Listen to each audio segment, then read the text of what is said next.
Time now for Michigan's #1 outdoor radio show, Mike Avery's Outdoor Magazine. Mike Avery has covered the outdoors in Michigan for more than 4 decades, and that tradition continues today.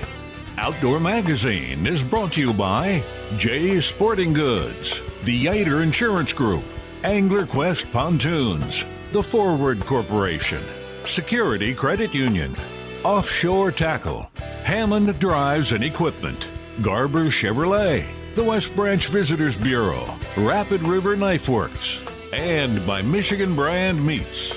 Now, here's Mike Avery. Indeed, this is the big guy, Mike Avery. Thank you, Ken Hunter, for that introduction, and welcome. Welcome to another edition of the Outdoor Magazine radio show right here on the Outdoor Magazine radio network on more than 30 radio stations across this great state of Michigan. And as always, so glad to have you along with us as we continue this celebration of the outdoor lifestyle, a celebration of hunting and fishing and shooting and trapping, something we've been doing in our state for generations. For generations, in my own family for generations, possibly yours as well, probably yours as well. We get a lot of people who listen to this show who are hardcore outdoor enthusiasts, but also a lot of people who listen who tell me, Mike, I don't hunt or fish, but I like to hear your guests. I like to hear your topics. And to me, that is very, very rewarding. Thank you for that. I appreciate that so very much. Well, as you are listening to this radio show, it is now the month of August. How did that happen? Oh, it's a cliche that time flies, but time does fly. And I'll tell you what, the older I get, the more time does fly. And I've talked to my friends, say the same thing. The older you get, the faster time flies by. So time becomes more important. It's not something we can take for granted, time, because we don't know how much time we have. And in reference to this conversation, I will just say, look, summertime is winding down. These things that you have been wanting to do, these things that you planned, these things that you dreamed about back in February that you haven't had a chance to do yet, don't put them off. I mean, the kids are going back to school soon, and then everything changes, right? The fall schedule kicks in, and everything changes.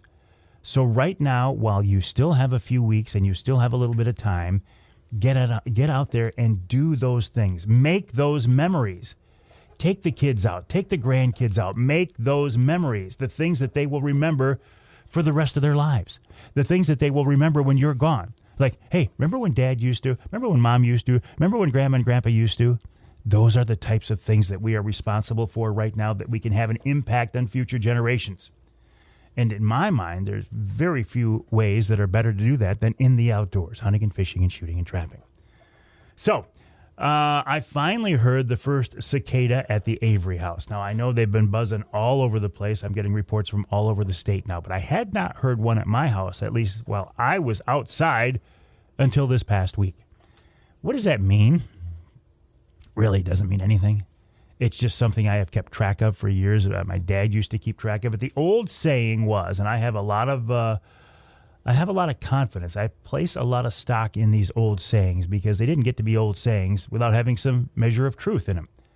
When I was a kid growing up, I always used to hear it will be 6 weeks from the time the first cicada buzzes until the first frost. Now, you know what? Back then, it may have been 6 weeks. And there is no doubt the weather has changed, right? So we can't, I personally am not going to try to deny that or ignore that anymore. But these days, I don't think it's 6 weeks. You know, I've been keeping track of this for a lot of years. I think I used to say it was 8 weeks, but now actually I'm leaning more towards 10 weeks. The last couple of years it's been more towards 10 weeks. But my question is there a correlation from the time the first cicada buzzes until the first frost? I think there is. And again, it's not an earth-shattering observation. It's just a little observation that I've had for the last, decades, and it's just something I enjoy keeping track of. August means salmon fishing here in Michigan. Salmon fishing on the west side of the state, Lake Michigan. The fishery is very, very good this year, very strong this year. Also means it's time for me to go north to White River, Ontario, Canada on a bear hunt. I haven't been up there for a couple of years. I'm looking forward to that. I'll be going up there mid-month. I will be hunting with Ron St. Louis of Northern Wilderness Bear Outfitters in the town of White River. I will be hunting from a ground blind, and I will be using my crossbow.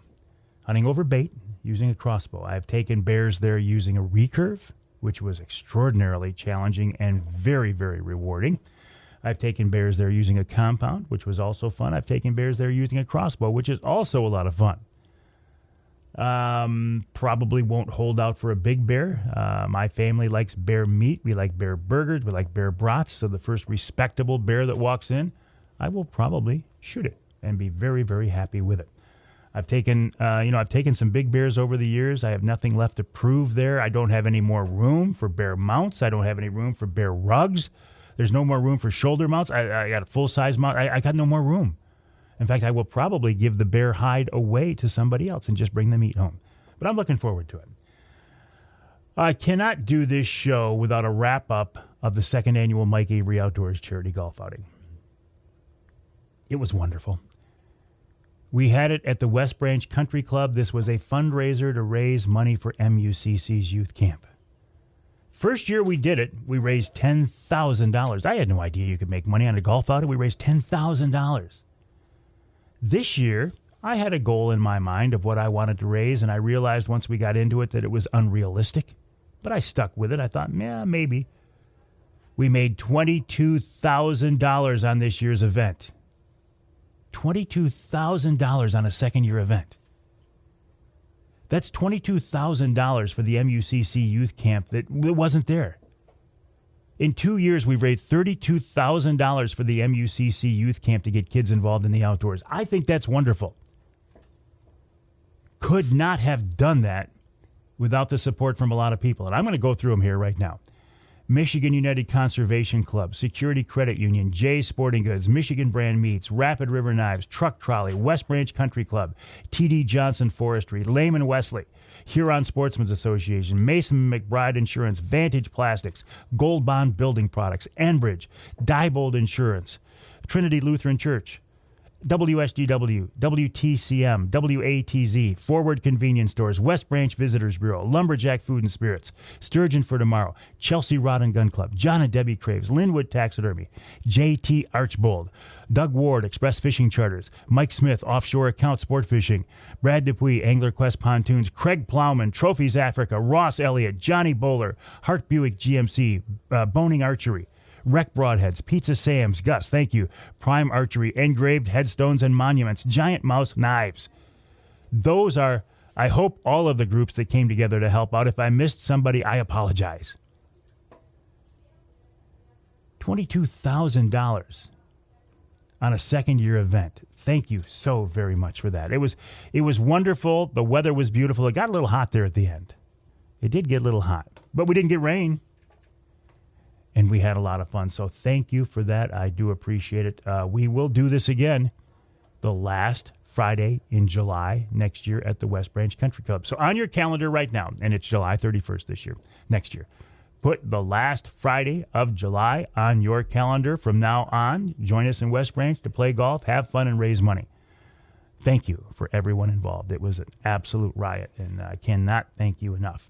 So I went from that event the next day to the Angler Quest Owners Tournament on Saginaw Bay out of the Linwood Beach Marina and Campground. This is the fourth annual Angler Quest. This was the fourth annual Angler Quest Owners Tournament. It was interesting this year in that we had a few of the new 2025 Angler Quest rigs out there, QUEST, mixed in with the older Angler Quest QWEST boats. Fishing was good. Not on fire as it had been earlier, a couple weeks earlier.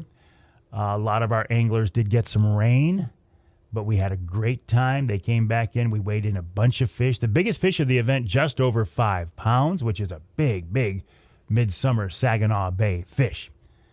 So congrats to Brad Dupuis on that, Mr. Angler Quest, for keeping that that event that I'm sure will become a tradition for keeping that event going. The Angler Quest family is, it's a very tight group, and it was good to see. So congrats, Brad. Thank you to all the anglers, and congrats to all the anglers who got involved in that.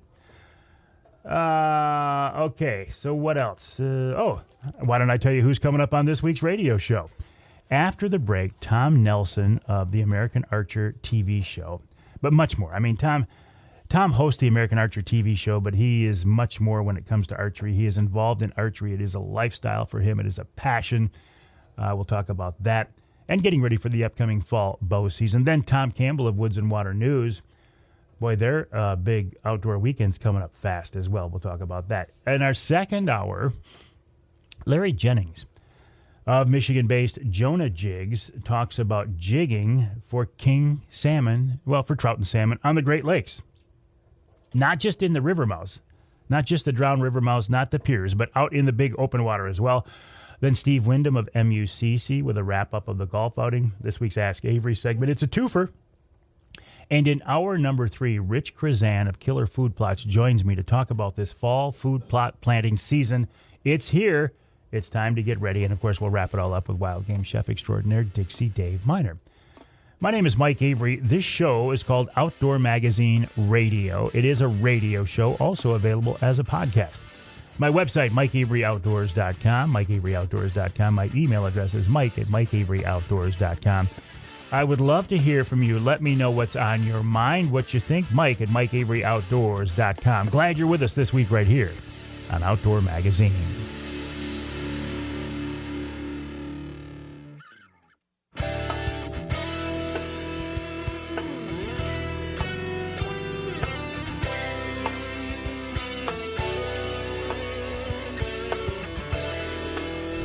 You can hear the Outdoor Magazine show in Battle Creek on WBCK. That's 95.3 FM. You can hear us in St. Joe on WSJM 94.9 FM. And you can hear us north of the bridge in Iron Mountain, WMIQ 1450 AM. This segment of Outdoor Magazine is brought to you by the Sebring Harbor Marina. If you fish the east side of Saginaw Bay, I strongly encourage you to check it out. You'll find their boat launch, slips, fish cleaning station, a bait shop. You know, there's really good fishing on Saginaw Bay. For a lot of people, it started to wind down. People are moving on to other things, but don't forget about that fishery out there, the walleye fishery out there that is still going surprisingly well. Looking into the fall, how about waterfowl hunting? So if you are an east side Saginaw Bay person, I strongly encourage you to check them out. Sebring Harbor Marina. Their website is SebringHarborMarina.com, SebringHarborMarina.com. Also on Facebook, great facilities and really something I think you should be checking out.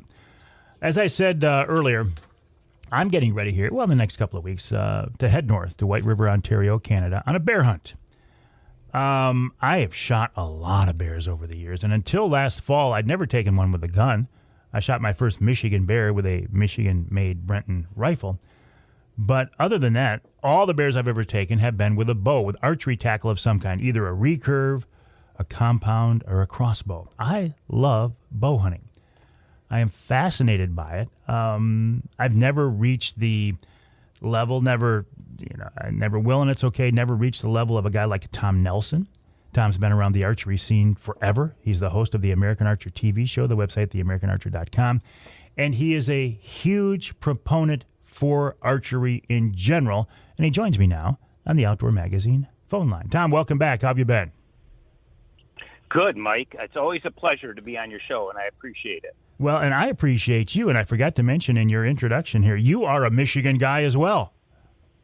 I am born and raised, and will be here until the very end, I assure you. That's the same thing I say. There's no reason for me at this point to leave this state because I love it. There's so much going on here, Tom.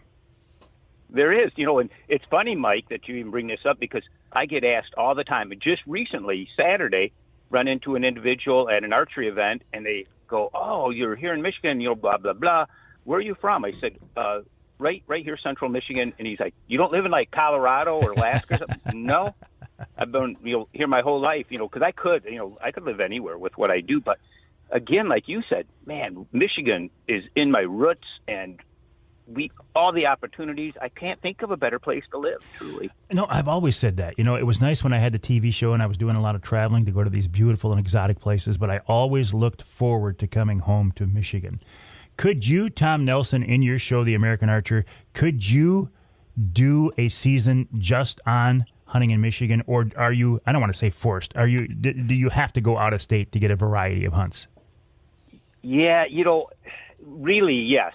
And, we want to appeal to our viewers out west and down south and such. Being on national television, it's kind of funny because you run into guys, let's say on a elk hunt in Montana, and you talk to those boys and, yeah, I like watching, a whitetail hunt once in a while, but, elk's our forte. That's what we want to see, more elk and mule deer. So try to appease everybody. Plus, as well as I, Michigan, we have a great bow hunting state, and we have excellent deer hunting.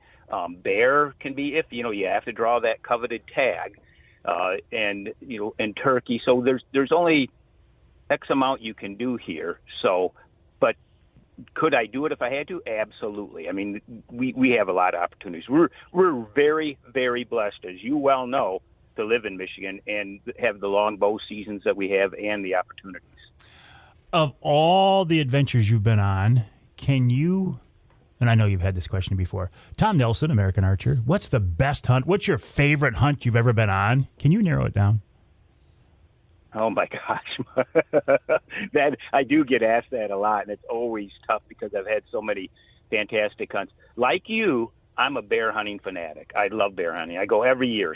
There's been a few years I've hunted a couple different states in the spring and such, and I love going. But I like some of the exotic hunts. I mean, my trip to France hunting roe deer was so special just because it was so exotic as far as the way they bow hunt and hunting a species like a roe deer. Everybody said you'd never get one with your bow, and I did. I loved New Zealand. The people over there were fantastic. Africa, I've been to Africa, Namibia, South Africa, bow hunted 5 different times over there, and they were all great. So there's several of them that stick out in mind. A couple of elk hunts come to mind right away, but honestly, Mike, if I had my druthers, if I could only hunt one place, one animal the rest of my life, it would definitely be whitetail deer here in Michigan, without question. Wow. You are a Michigan guy. I like that. Well, I tell people all the time, if you can kill a deer in Michigan, I don't care if it's a buck, doe, whatever, you can go to any of those big buck states. I hunt Kansas every year. I draw a tag. I've hunted Iowa umpteen dozen times. You can kill a buck in any of those states. If you can kill one here, if you can kill a doe in Michigan, you can kill a big buck in those other states, because Michigan's the hardest state I know as far as bow hunting. Our deer are so hunter savvy. They're tough, and they do look up in trees and such. So I salute every bow hunter out there that's taking a deer in Michigan with a bow. Yeah, they've got us figured out here. If they've got more than, a few months under their belt during a hunting season, they kind of know what's going on here, don't they? They do. It's amazing, but they do. Why, Tom? Why a bow? It'd be a lot easier for you to go out and take game with a rifle. A lot easier for you to get a TV show with a rifle. Why not do it that way? That's a good question, and I run with a bunch of individuals that gun and bow hunt. My dad was an avid gun hunter. That's how I got started. Him dragging me along in the woods. I shouldn't say dragging. I couldn't wait to go, mm-hmm. But so I was brought up in my younger years as a gun hunter. But I was blessed to grow up in the town of Grand Ledge, which was at the time home to Anderson Archery, which I know you remember. Yeah. Well, and so I used to ride my bike in there, and they had full mounted polar bears and brown bears and stuff, and I drool over all the different bows, and it kind of piqued my interest. And I asked for a bow for Christmas when I was around 10 or 11. And I got a bow, and I shot it, and I saved my lawn mowing money after that. And when I was 14, I went in and bought a Red Wing Hunter 45-pound and a dozen fiberglass arrows at that time, and thought I was a bow hunter, but little did I know. I didn't know anything. But after that, I just never gun hunted again. Bow hunting became my passion, and I was obsessed with taking a deer with my bow and arrow, and it took a while. Finally, I believe it was my junior year in high school. On Christmas break in December, I shot a late season whitetail right in my neck of the woods, and it was a small doe, and I was definitely hooked after that. It is addicting, isn't it? I mean, it's more than just a hobby. It's like a passion. It's almost a way of life, isn't it? It's a lifestyle. Yeah, lifestyle. Yeah. Yep, yeah. It is. I think about it every single day of the year. I mean, I shoot year round. I'm constantly, trying to improve deer habitat on the farm or do this or that. I mean, I wake up thinking about it just about. My wife thinks I'm like possessed by something. Well, maybe you are, Tom. I do.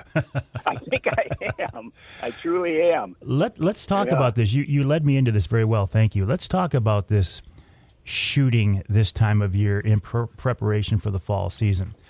What is your routine? How many shots at what distance this time of year? Excellent question, Mike. And everybody's a little different on their practice routine, and I've always been an arrow or two at a time. I try not to warm up. I keep my bow readily accessible. I have to walk past it umpteen times a day. It hangs in the garage. My target's in the back. So if I'm going outside to do something, I'll grab my bow and I keep 2 arrows laying right there. Only 2. Stick them in my back pocket. I go out and I tell myself, this is your shot. This is the one opportunity, Tom, you're going to have this year at a buck. And I might shoot at 18 yards. I might shoot at 28 yards, 38, whatever. I just go to an unmarked distance, draw back, judge the yardage, say this is your shot, and shoot that 1 arrow. Maybe the second arrow too. And that's it. Then I put it away. No warming up. Just like when you're out there bow hunting under real conditions, you don't get to shoot a half dozen or a dozen practice shots. Okay, now I'm ready to go. Okay, buck, step out now. It doesn't happen that way.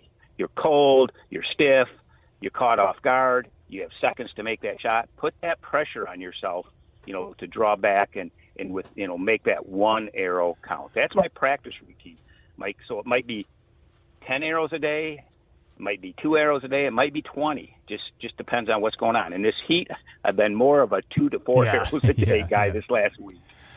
There at your home range, obviously you have a feel for distances. I noticed you said you judge the yardage. In a hunting situation, do you use a rangefinder? I always carry a rangefinder. And when I get in a stand, that rock is, 14 yards. It's 27 to that big oak, just so I know everything. But more often than not, I don't have time or want to go through the extra movement to range a deer when he's in close like that. I practice judging distance almost every day. If I'm walking across the parking lot, I'll say, what would you shoot right now if you were shooting the back tire on my truck? I bet it's 40, 41, 42 yards. And then the rest of my steps carrying out groceries or whatever, I'll pace it off. I was in just the other day out to one of the big hardware retailers, and I was coming out of there, and I go, front door, 51 yards, something like that, and pace it off, and I was darn close. And so I'm always like that. One of the best 3D shooters in North America years ago told me, he said, I practice judging distance every day. That's why I'm good at it. He said, he's the one that gave me the idea. He said, I'm always pacing off or judging, how far it is across to this or that all day long. And he said, it makes me where I can judge distance very accurately. And it does help. Hang tight, Tom. We got to take a break here in the Outdoor Magazine show. We're talking with Tom Nelson of the American Archer TV show. The website, theamericanarcher.com, theamericanarcher.com. Already in the conversation, we've got a lot of great information from Tom about, and I think this is so, it's obvious when somebody mentions it, but when you're out there trying to get your form right, okay, I'm going to shoot a dozen arrows. Well, do you really get to shoot a dozen arrows in the field? Is a buck, like Tom says, is a buck going to come out and then stand there and let you shoot at him a dozen times? No. So make the most of the very few shots that you have. Anyway, we will take that break. When we come back, more with Tom Nelson, then we'll wrap up the hour with another Tom Campbell of Woods-n-Waternews, with a preview of their big outdoor show coming up the first full weekend after Labor Day. Can you believe I even said Labor Day at this point? It's coming.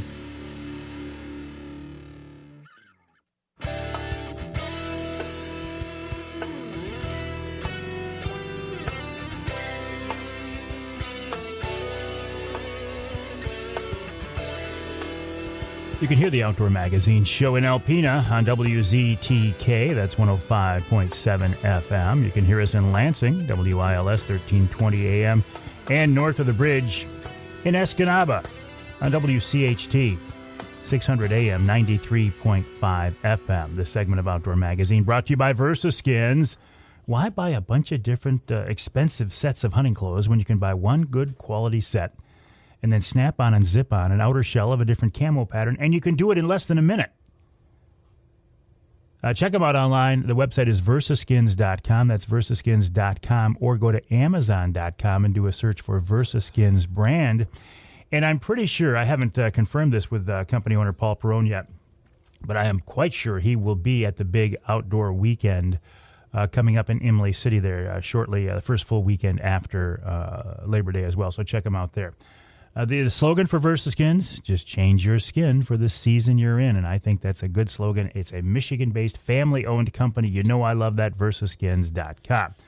Right now, keeping this Michigan connection going, which is pretty much the theme of every 3-hour show each week, talking with Tom Nelson of the American Archer TV show, the website, theamericanarcher.com. Tom is a Michigan guy. Tom, to follow up on a couple of things. In your hunting scenarios, I know you are a guy who at the range you can put a target, you can put an arrow out there a long ways, but in your hunting situations, you like it to be as up close and personal as possible before you let that arrow fly, right? That's correct. So I'm not going to pin you down because I know it'll change from species to species, location to location, and then situation to situation. But what is your average shot, you think, on a critter? Good question. Here in Michigan, Mike, I would say 90% of the whitetails I've taken here in Michigan have been 20 yards or less. 90%. And a part of that's because of the cover that I hunt, the setup, how I have things arranged. I do a lot of mock scrape hunting, different styles. I don't hunt wide open fields. I like to hug bedding areas, etc. So it's conducive to oftentimes more close shots. Am I capable of shooting farther? Absolutely, and I have. If I'm hunting elk or mule deer or antelope or something, I'll be, I'm not afraid to shoot 40, maybe even 50 yards under the right conditions. I practice that and farther, so I'm ready. But again, for whitetails, I'd rather have them at 10 yards. If I could pick them, I'd have my shots all right up close and personal, as you said. And most of my Michigan archery bow kills have been in that range. I would say 20 yards plus or minus a few. So at what point in the preseason do you switch over to shooting broadheads, or are you shooting them now? I have to be honest with you. I shoot them just about year round. I really do. Both my targets I have set up in back are both broadhead targets, and I shoot broadheads a lot. And I always try to tune my bow so my field points, my practice heads shoot the same as my broadheads, but sometimes they're not, depending on the bow setup, whatever. They're close, but they take a little tweaking. So I do practice with my broadheads.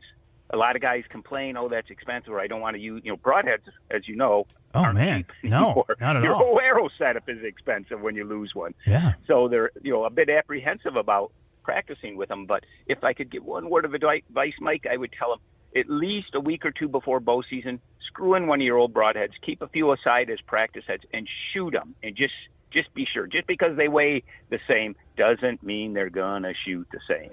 Well, every broadhead company out there, and I love them all, God bless them, but they'll all tell you, we fly like field points. Well, I'm going to verify that if you don't mind. Yes. Well, that's because, Mike, you're an intelligent hunter. But I don't know. So many out there. No, Tom. That's because I've screwed up every way possible and learned from it. Oh my gosh, yes, absolutely. We do learn from our mistakes, but Mike, a lot. More than I care to even think. Believe that, and that's what they do. They just go out and shoot them, and then find out when they shoot a deer. I shot him 6 inches to the left or whatever. Well, did you practice with your broadheads? No, I didn't. They're supposed to shoot the same because they weigh the same, but they don't. Are you a fixed blade guy or an expandable guy? Depends on the hunt, the animal. a lot of factors. And I've shot deer with both expandables and fixed blade, had good results, but anything, especially like larger animals like elk and moose and even black bear, I like a cut on impact broadhead. More so. And, I'm not saying that expandables won't do a good job, because they probably will, but I'm kind of old school on broadheads a lot, so I do like a fixed blade head for the bigger stuff. But I've shot a lot of deer, I can say, in the same breath with an expandable broadhead. When does the new season of American Archer come on the air, or is it out there now? Yes, it's started the first weekend in July. Okay. So we're looking at new shows now. Yes. And where can we find those, Tom? On the Outdoor Channel. The big dog. Sundays, You're out there with the granddaddy of them all, the Outdoor Channel. Good for you. Yeah, we've been with them since 1997. I'm aging myself, but yeah, I've been very, very blessed. It's been a long road, and it's been great fun. I've been very blessed. Well, it's always wonderful to talk with you, Tom. I would encourage people to go to the website, theamericanarcher.com, theamericanarcher.com. Check out the American Archer TV show on the Outdoor Channel, and you and I will stay in touch, and I'll look forward to a future conversation. I appreciate it. Thanks for the opportunity to be on your show, Mike. Always a pleasure. Always a pleasure. Tom Nelson of the American Archer, again, theamericanarcher.com. We'll take a break. When we come back, talk with another Michigan Tom Campbell of Woods-n-Waternews.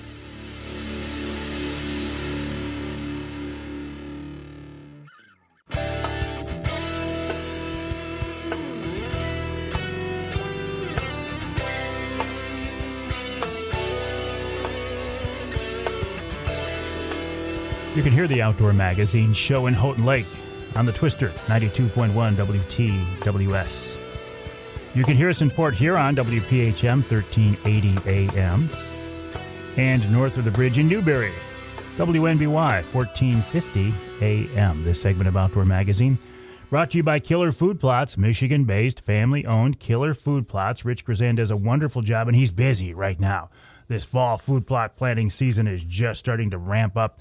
And Rich can help you out. Go to the website, killerfoodplots.com. That's killerfoodplots.com to see what the products they are Rich has to offer, and the services as well. And by the way, stay tuned in this week's show, because in hour number 3, I'm going to be talking with Rich about fall food plots from A to Z, from beginning to end. So I think you're going to enjoy that conversation. The website, killerfoodplots.com. That's killerfoodplots.com. Right now, though, I want to turn our attention to Woods-n-Waternews. Tom Campbell of Woods-n-Waternews. I think Woods-n-Waternews is Michigan's premier outdoor publication. They've been doing this for forever. And there's a little bit of let's call it a huge event coming up in early September at the Imlay City Fairgrounds. It is, in my opinion, and I don't think you could argue this, the biggest outdoor show in the state. And the guys at Woods-n-Waternews are behind it, including Tom Campbell. Tom, welcome back. Things are starting to, not starting to ramp up. I mean, you're there, aren't you? You got it, Mike. Yeah, thank you very much. Yeah, September 5th, 6th, 7th, just a month away, less than that almost. And, we are gearing up for the 39th Woods-n-Waternews Outdoor Weekend with all things outdoors. And it's turned into a fantastic, fun weekend for everybody. And it's changed over the years, and I think it's changed for the better. And it's like you said, it's a great event, and we sure hope everybody listening can try to make it down to Imlay City, the Eastern Michigan State Fairgrounds. How has it changed, Tom, over the years? I think we were just talking. One of the bigger changes that we've seen is what we call everything power sports. We've really got, and when we say power sports, we're talking, we kind of use the phrase that if it's got wheels, tracks, pontoons, or hulls, you'll find it at the Outdoor Weekend. Because, we've gone from a few, four-wheelers, what we called four-wheelers 20, 25 years ago, even three-wheelers 30 years ago. Yeah. Now we've gone to, we've got ATV, you got four-wheelers, you got six-wheelers, side-by-sides, and everything in between. And on top of that, we've also got everything outdoors for food plots. We've got the tractors, the appliances, the sprayers, the brush hogs. So it's really gone to that motorized. I think that's one of our biggest growth of all, and it's cool because everybody's doing it, so everybody needs it, and everybody loves to see it. So with the power sports is probably one of the biggest growth at the outdoor weekend for sure. Is this a buying show? Can I come out there with my checkbook or credit card and actually walk away with product, or set up where I'm going to get the product? Absolutely, Mike, and I'll walk with you. And, and you'll use my card. Well, thank you very much. Absolutely. Yes, absolutely, Mike. It is definitely a retail and you can buy it and take it home with you right there.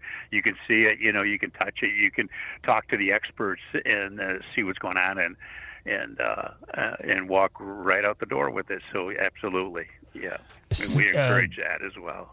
Well, yeah, because that's why so many of your vendors are there, because they want to sell products and services. So it's a win-win all the way around. Mm-hmm. Yes, it is. It sure is. And then on top of that, it's not just a hard sell. You're going to get, salesmen all over you when you come in. On top of that, we've got all kinds of entertainment going on for families. We're bringing back the All-American Lumberjack Show for the whole weekend. They'll be putting shows on. We've got things like the Michigan Avian Experience, where you can come and meet and greet live raptors that have fascinating shows that these ladies put on, and so much education, and you learn so much. Last year was just fantastic to have that bald eagle under the refreshment tent, and for some reason it was scolding somebody, and just to listen to the sounds of that eagle 10 feet away, it was amazing. So and as you talked, we also have our seminars going on, and you talked earlier about killer food plots and the knowledge that Rich has, and he'll be at our show doing seminars. He'll be at our show working his booth as well. And along with him, we have people like Adam Lewis, who has just become a great writer for us, and with his deer IQ, and he'll be putting on seminars. And we've got even a new one this year that we're kind of excited about. Flawless Whitetail is going to join our seminars, and they're going to do a lot of scent, talking about deer hunting and scents, and it could be be very beneficial to our deer hunters, and learn some new stuff and some new products that they carry. So what about Paul Perone of VersaSkins? Is he back again this year? Absolutely, Paul's going to be there. He'll be one of our vendors for sure. He's always has a great booth and does a great job. And you'll want to stop by there as well for sure. Excellent. So it is September 5th, 6th, 7th. How do we get tickets? You can. The best way is just to come to the gate. $10. Kids 12 and under free parking. It's a good buy for the family. And the show hours are Friday we go 3 to 8. Saturday we go 9 to 7, and Sunday we go 9 to 5. Excellent. Tom Campbell of Woods-n-Waternews, woods-n-waternews.com, or do a search for Outdoor Weekend, September 5th, 6th, and 7th at the Imlay City Fairgrounds. It is a big, big deal. If you haven't been there, I think you should check it out. We'll take a break for the top of the hour. When we come back, hour number 2 of this week's Outdoor Magazine.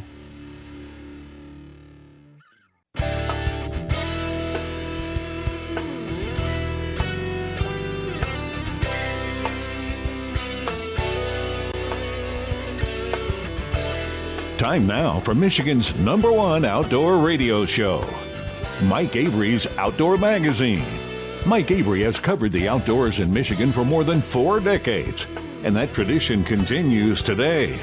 Outdoor Magazine is brought to you by Jay's Sporting Goods, the Yater Insurance Group, Angler Quest Pontoons, The Forward Corporation, Security Credit Union, Offshore Tackle, Hammond Drives and Equipment, Garber Chevrolet, the West Branch Visitors Bureau, Rapid River Knife Works, and by Michigan Brand Meats. Now, here's Mike Avery. Indeed, this is the big guy, Mike Avery. Thank you, Ken Hunter, for that introduction. And welcome to hour number 2 of this week's Outdoor Magazine radio show. right here on the Outdoor Magazine radio network on more than 30 radio stations across this great state of Michigan.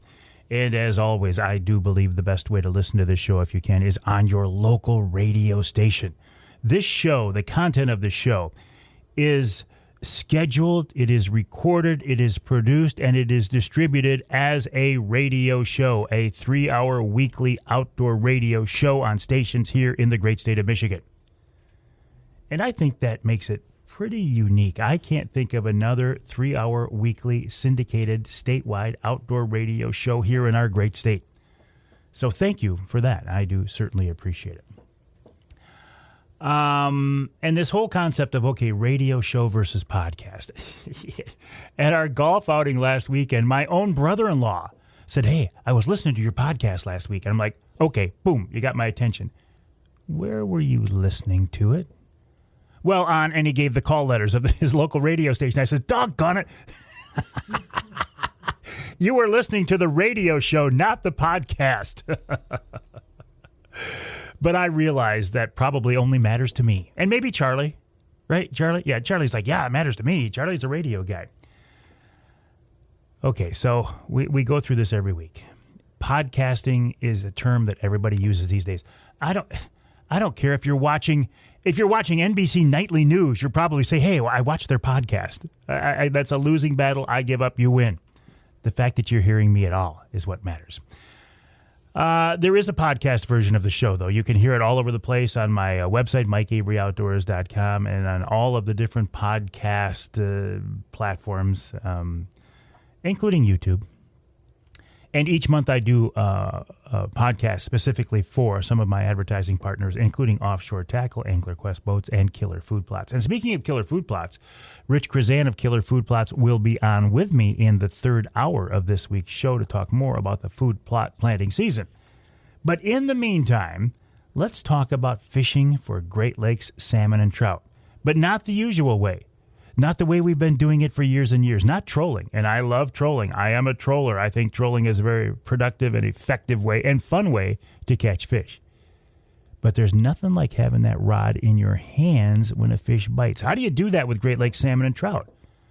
Well, listen, rather than have me try to explain it, let's bring in the man himself, Larry Jennings of Jonah Jigs, a Michigan-based company. JonahJigs.com is their website.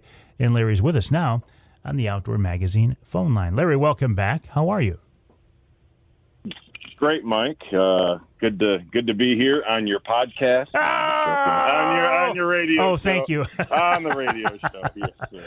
Podcast radio show. I'm just glad you're with us, Larry, because your voice will be heard on the broadcast version of the radio show and the podcast as well. And here's a little inside information. Even you don't know this yet. Next week, on my daily Outdoor Magazine Minutes heard on radio stations across the state, the Outdoor Minutes feature you, Larry Jennings, talking about jigging for Great Lakes salmon and trout. So how cool is that? That is awesome. Awesome. So let's talk about this a little bit. First of all, your company, Jonah Jigs, I mean, you've got this whole jigging thing dialed in, don't you? Well, we're always learning. But, yeah, we've been doing it a long time. And, we're it's been a really fun way to chase these fish in our great state of Michigan. And, so it's been a while. We've been doing it a long time. Before spot lock was invented, we've been jigging. Oh, my goodness. That's how long. I'm an old man now. Yep, exactly. Before forward-facing sonar, too, huh? Yes, sir. But why not just stick with the traditional method? Why not just go out there and troll? You can catch a lot of fish that way, Larry. It is a lot of fun, and a lot of people know my journey into the light tackle jigging adventure. After a while, you go, how many more do you want to catch? And instead of just catching them, a certain way, can we catch them a different way? And so we started messing around, and kind of there was a small group of us that it was very underground, I guess, very. Not really secretive, but just, very, very unpopular and just not well known. And we started just doing it in different harbors and different areas and started posting reports and online and trying to help people out. And it just kind of exploded from there. Well, I understand the jigging later in the season because back when we used to fish Muskegon, I mean, the guys would be anchored across the end of the channel, the mouth into Muskegon Lake, jigging. So I get that. But this whole concept of taking it further and going out into the big water, the open water, that's kind of a new area. I mean, it takes it to another level. Oh, certainly. Yep, certainly. It's a lot more like hunting, and than just, like you said, straining the water and trying to run into a fish. Where it's more like sniping, trying to find a fish and snipe them out in the deep. So that's a lot of fun. Well, and you actually use that term in the Outdoor Magazine Minutes for next week. It's like hunting. What do you mean by that? Well, and especially with forward-facing sonar now, at which you can eliminate water quickly. To be able to go out and really figure out where the fish are and what they're doing, and the forward facing, with spot lock and those these advanced trolling motors we have now, makes it possible to go and this immense body of water, say like in Lake Michigan, this immense body of water that you can present a small jig to a big fish out in all this water is pretty amazing, actually. And so, yeah, you're really truly hunting, and I'm trying to present maybe to a couple of fish out it's in a vast body of water. And it's not just kings, right? Of course, I mean, kings are the ultimate trophy, but my good friend Nick Grillo of Michigan Brand was on Northern Lake Michigan a couple of weeks ago casting for Lakers, and he said they had a riot with the lake trout. Oh, that's an absolute blast. Yep. That's what we do before the salmon start showing up. So what is the technique? What is the trick? I mean, I have jigged for walleye. I get that. You bounce a jig off the bottom with a twister tail or a minnow on there, and it makes it a lot of fun. But man, doing this for kings? Are you bouncing these jigs off the bottom of Lake Michigan for kings? Nope. Exact opposite. We're salmon are very much a pelagic, type fish that are up in the column. So we're trying to be above the fish. If any listeners have ice fished or someone's never done this before, like ice fishing, you don't usually want to drop your lure below the fish. A lot of times you want to kind of keep it above them. And salmon like to ambush from, they come, kind of from below up, and so you want to kind of be above their heads a lot of times, and teasing them up and getting them to to chase. When we're fishing in the harbors for kings specifically, when they're coming through, you're trying to still want to be above their heads, just slightly above their heads.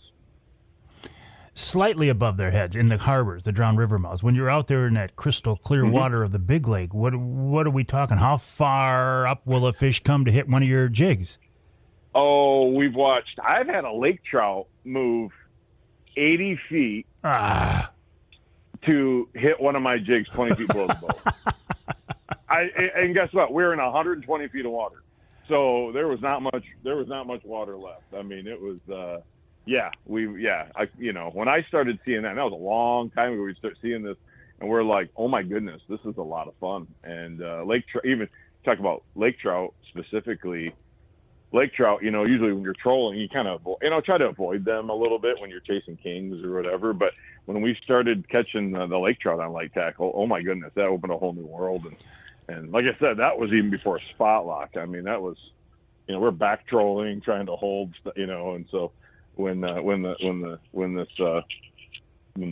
advancement in trolling motors came out, it was like, this changed the game. And so, but yeah, to be able to, the fish will move a long way, especially in that clear water. So what are you doing with that jig, or what motion is that jig doing to become so enticing to a fish that it'll come up 80 feet to hit your bait? Well, a lot of times it's profile and color. Drop speed is important. It's amazing, especially in the clear water. We're surprised how far a fish can see. It's obviously, the Great Lakes are so clear, but those fish it's amazing how more in tune their environment they are than we think. And so a fluttering action down is very enticing. It's just that you're pulling out that predator instinct in a fish, And so when you're snapping it, so I tell people, if you're just going to snap, if say you're jigging kings, it's about 1.5 foot, snap, and with a semi slack line fall. And the jigs I make really are a particular action. We focus on a particular action, but colors make a huge difference. Well, let's talk more about that, Larry. Listen, I got to take a break here in the Outdoor Magazine Show. We're talking with Larry Jennings of Jonah Jigs. The website is jonahjigs.com. That's jonahjigs.com. Check out that website.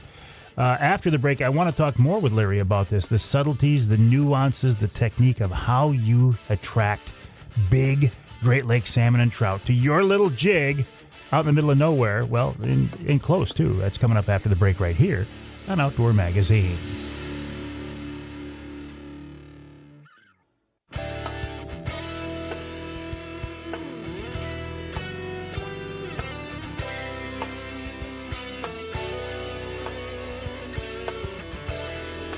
You can hear the Outdoor Magazine Show in Caro on two stations, WKYO 1360 AM and WIDL 92.1 FM. You can hear us in Holland on WHTC, that's 1450 AM, 99.7 FM. And you can hear us north of the bridge. Let's go to, where should we go? Let's go to Marquette, WDMJ 1320 AM. This segment of Outdoor Magazine is brought to you by the Linwood Beach Marina and Campground. Linwood Beach can be your year-round Saginaw Bay fishing destination and your Mid-Michigan Angler Quest headquarters. In fact, Linwood Beach was the venue for the 4th annual Angler Quest Owners Tournament last weekend. That was a lot of fun. Thank you, Linwood Beach Marina, for hosting that. And thank you, Linwood Beach Marina, for just running a great operation in general. Beautiful facilities, a great location, hardworking people, very customer-oriented. I can't say enough about Linwood Beach Marina and Campground. Check out their website, linwoodbeachmarina.com. That's linwoodbeachmarina.com.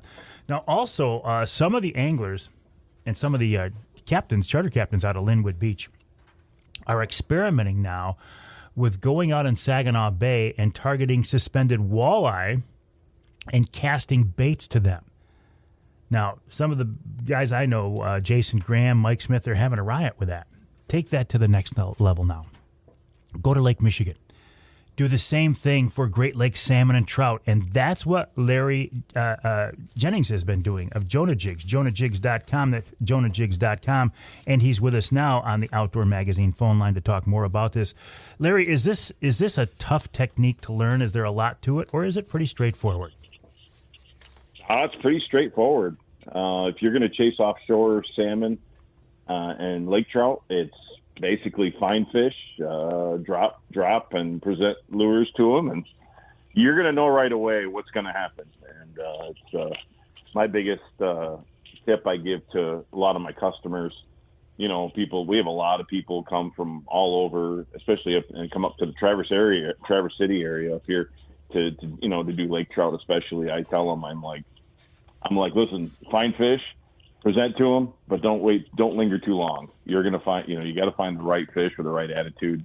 And pretty straightforward. So if you can see them, and again, with today's electronics and technology, we can know eliminating water is probably the hardest thing. And finding the right fish. And then you got to have the right jig. You really do. It's amazing how selective they can be sometimes. Well, how long would you give fish? If you find a pot of fish, a school of fish, and they're not biting, how long would you give them before you move? Sometimes 30 seconds, a minute. Oh, you're looking for really aggressive fish. Oh yeah, I kind of am. So I have friends who will come up and walleye guides, or my friends who are walleye guides, and they'll come up and fish with me, and they're like, they get down there, and I'm like, all right, we're moving. They're like, really, got reel all the way back? I'm like, yep, these aren't the right ones. Let's keep moving. So wow. It's you'll find the right ones. But yeah, and again, these fish are very in tune to their environment, and they're going to tell you. But I will alter my techniques as well. And sometimes it's a drop speed. You mentioned what the trigger is. I think one of the, if I can help the listeners, is drop speed sometimes makes a big difference, and that it's the flutter down is really the trigger for fish to eat. And so, but again, it's color, it's action, action is way more important than color a lot of times, but with trout and salmon, they get extremely selective. And so you gotta always alter your presentation a little bit, and until you start getting positive results. So if your jigs are fluttering down, they're not a standard round jig. They're also almost more of a spoon shaped bait, aren't they? Yes. Yep. Exactly. Yeah, and they're a jigging spoon. I mean, the word jig is kind of a catch-all word for many things. And in fact, I have people ask me, they're like, "Hey, I want walleye jigs." I'm like, "Well, we don't really do the round ball, type vertical, you know what I mean? For vertical, we say vertical jigging. It's a catch-all term, but these are jigging spoons that are we snap jig them and then they flip down, and it's that flutter action that really is that's what usually closes the deal. So are they hitting on the drop? Are they hitting on the jig, the lift? What's it like? 90% of the time it's on the drop. 90 even 95%, I'd say, on the drop. So be in tune. So are you following the jig down with your rod tip, or do you not know there's a fish until you go to jig again and you feel like you've hooked bottom? It's sometimes they do surprise you. Sometimes you're jigging and you just lose the jig completely. But it's a semi-slack line, and then that's a really good skill because you don't want to alter that fall. If I can, if people, when we jig Detroit River, when we're teaching people to jig in like Detroit River, for instance, it's more of a setting the jig down instead of throwing it down, because you want to be in constant contact. Yeah. You're setting that thing on the bottom. What we're doing with my stuff, with my jigs, are we're actually letting it drop on a semi-slack line. We want that flip and flutter. Mm-hmm. And so you kind of lose, but you want to be in tune. So that semi-slack line, a lot of times you're watching your line, or you want to kind of know what's going on, but you don't want to impede the action on the fall. The fall rate, sometimes that's why we offer 1, 2, and 3 ounce. We even do 1.5 ounces. That fall rate and that flutter is really what really it entices them to bite. That closes the deal. So you want to know what's going on there, but you don't want to impede that flipping, diving action. A little different than like a walleye jig, where you want to set it on bottom.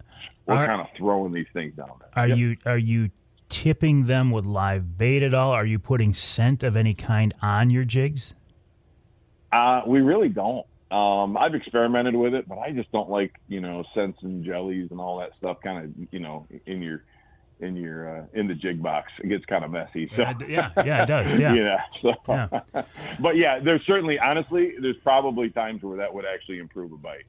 We have it, mess with it. I just tend to. I guess I'm kind of lazy, and I'm I keep it pretty straightforward. But I don't want to add anything to the jig that's going to alter the action, because that action is everything, and that fall rate, like I said, and that flutter.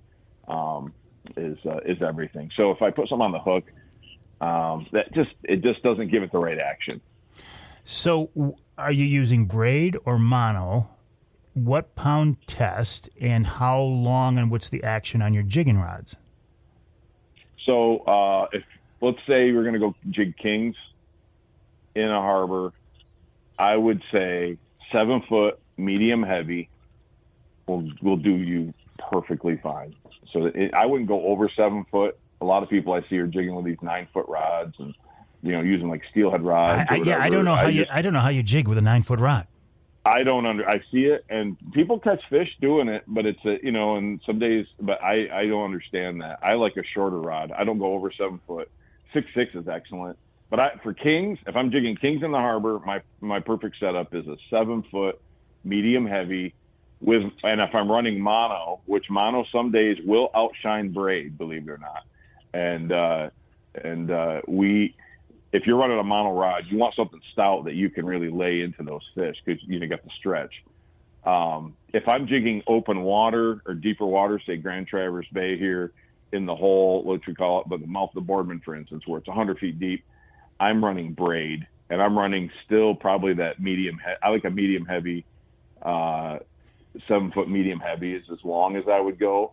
6'6" to 7 foot. And I like that medium heavy as well. And the braid, and my mono, I'm running about 17 pound. My braid, I'm running 20 pound. But you want to be able to control those fish. If you're in a harbor, especially where you got traffic, you want to be able to control those fish. That's why I build my jigs the way I do. We have heavy hooks. We have stuff. My biggest, I had a heck of a morning 2 years ago. I got a 29.5 and a 32 pounder the same morning. Jeez. And it was incredible. The DNR was there. It was cool. Actually, there was no one else there. It was literally myself, my buddy, the DNR officer, and the fish cleaner. So we were just there. It was a great morning, but 2 master anglers the same morning. But having those that extra tackle, that heavy tackle in those harbors is important to control these fish, especially if you have traffic or boaters or, and other boaters and stuff. And so I like that 7 foot, 17 to 20 pound mono or 20 pound braid. You can go up to 20 pound mono as well. But, yeah. And then coho and lake trout is a 6'6" medium rod. I like that little lighter, 6'6" medium, 7 foot medium even, but I would drop that action down. I like a little more tip and a little more bend. And again, that'd be about a 15 pound setup, 15 pound braid. I got to go back to something you said a minute ago, and forgive my ignorance, but I can't let this go by because I didn't know this. There's 100 feet of water at the mouth of the Boardman River? Yeah. Yep. There's a 100-foot hole. We call it the hole here in Traverse City. Yeah. So Wow. it's actually an excellent staging area. Yeah. Gets kind of wild. I don't troll it. There's people that try to troll in there. It gets wild in there. If you pull up your topo map where Boardman River dumps in there in Traverse City, there's a big hole right there, and it's about 100-foot hole. Man, so the fish stack in there. Oh, I can't even imagine. I'm from my perspective of a Saginaw Bay walleye guy, I'm thinking 100-foot hole at the mouth of the river. That thing's got to be loaded with fish. Oh, it is. It is. Yes, it is. Wow.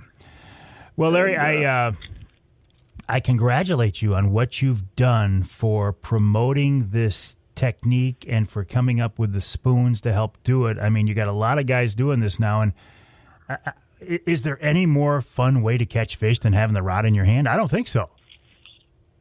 No. We actually had a really excellent evening a couple days ago. We were like 7 for 14, I think. And I remember we have trolled fish this year, and it was like, man, it feels so good to do this. It's so much fun. So and now's the time to be doing it, right? From now for the next 6 weeks or so. Absolutely. All right, Larry, then the timing for our conversation was very good. I appreciate your time. Again, the website is jonahjigs.com. That's jonahjigs.com. And Larry, I will send you those Outdoor Magazine minutes for next week so you can check those out as well. Sounds great. All right, Larry Jennings of Jonah Jigs. Again, jonahjigs.com is the website, jonahjigs.com. We'll take a break. When we come back, Steve Windom of MUCC. We're going to kind of wrap up the big golf outing we had last week. Man, it was fun. Honestly, it was just a riot. We made a bunch of money. We had a great time. Mother Nature cooperated. And we're going to do it again next year. We're going to do it from now on, I think, the last Friday in July, which next year is July 31st. Put that on your calendar. Never too early to start planning for next year.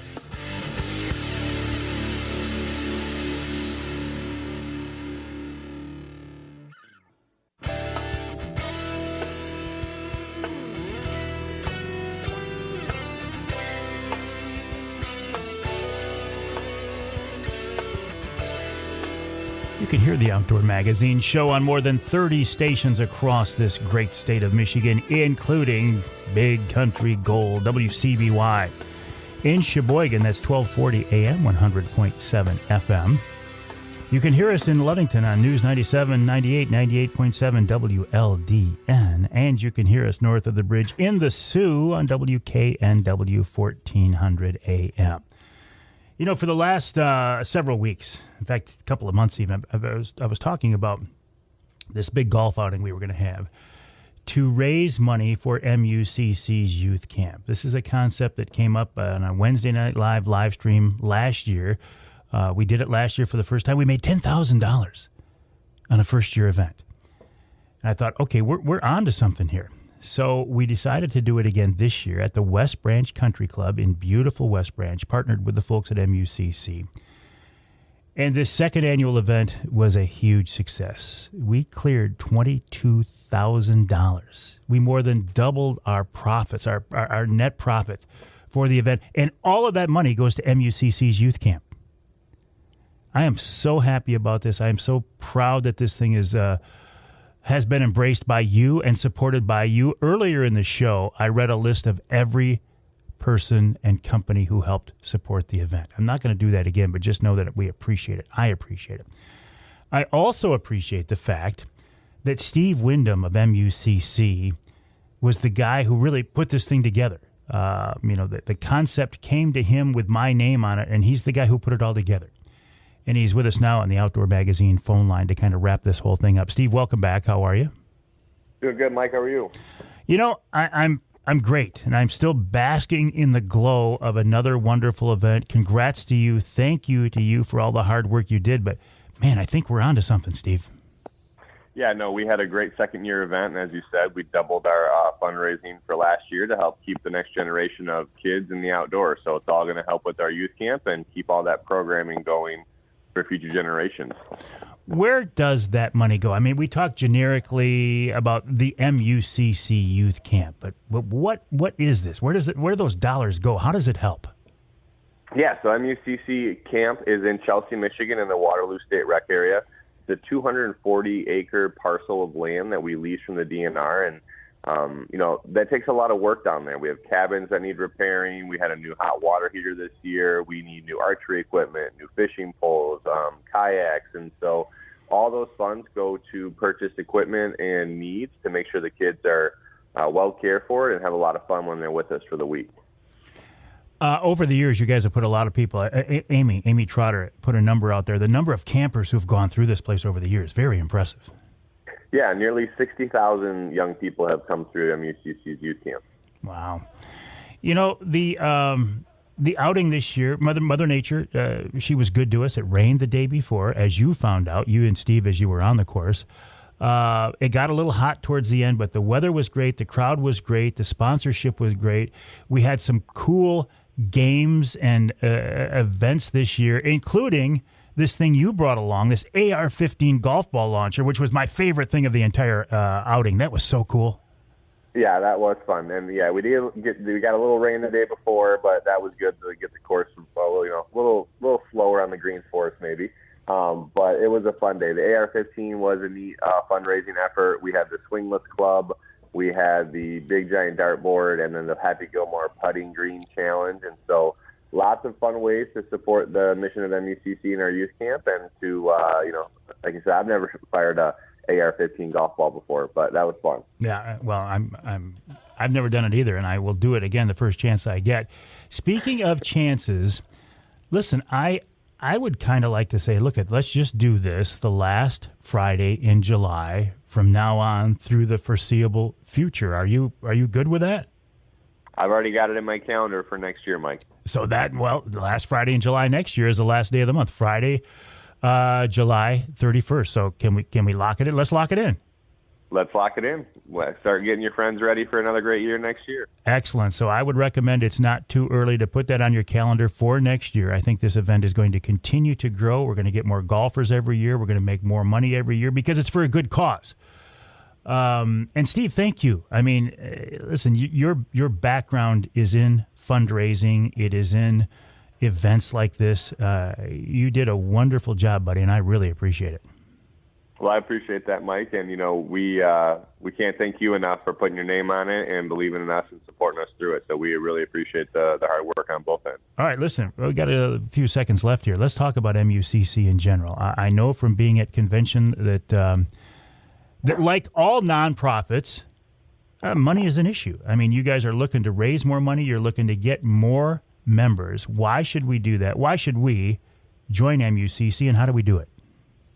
MUCC is unique across the country, and we are really the largest statewide conservation organization. So whether you're into ducks, deer, turkeys, bass, or bear, we are here to fight for your right to hunt, fish, and trap. We are here to make sure the next generation continues to live and experience their own outdoor heritage.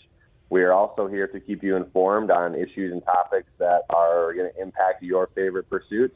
And we're also improving Michigan's public land through our on-the-ground habitat program. So all the things that take a great, wonderful state to have as many opportunities that we do, MUCC is fighting for them and enhancing them. So sign up for a membership, get involved. We have corporate sponsor opportunities. We have major donors, planned giving, all kinds of ways that if you are a conservationist in Michigan, you can be sure that MUCC is working for you.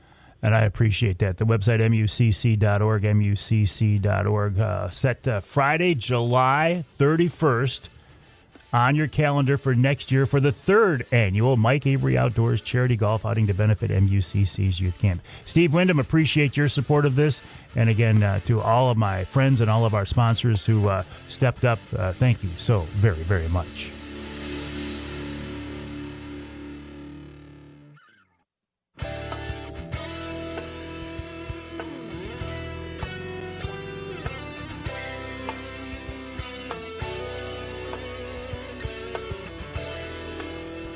You can hear the Outdoor Magazine show in Houghton Lake on 98.5 WUPS.